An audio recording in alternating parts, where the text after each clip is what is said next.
नमस्कार, मी किरण Palkar. Crime diary news चॅनलमध्ये आपले स्वागत आहे. पाहूयात आजच्या ताज्या बातम्या.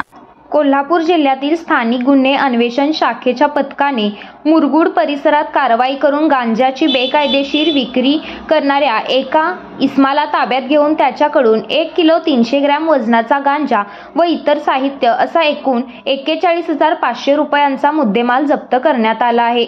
कोल्हापूर जिल्ह्याचे पोलीस अधीक्षक योगेश कुमार गुप्ता यांच्या मार्गदर्शनाखाली जिल्ह्यात अवैध व्यवसाय, अंमली पदार्थांचा साठा तसेच विक्री करणाऱ्यांवर धडक कारवाई करण्याचे आदेश देण्यात आले आहेत.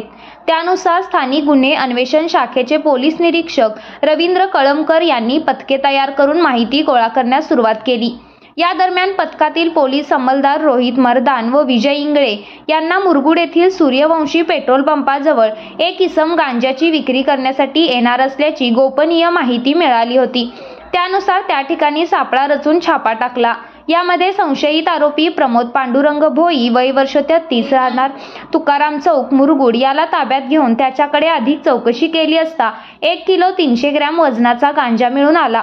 पोलिसांनी पंचनामा करून भोई यांच्याकडून सर्व मुद्देमाल जप्त करून त्याच्यावर मुरगुड पोलीस ठाण्यात NDPS कायद्यानुसार गुन्हा दाखल करण्यात आला आहे.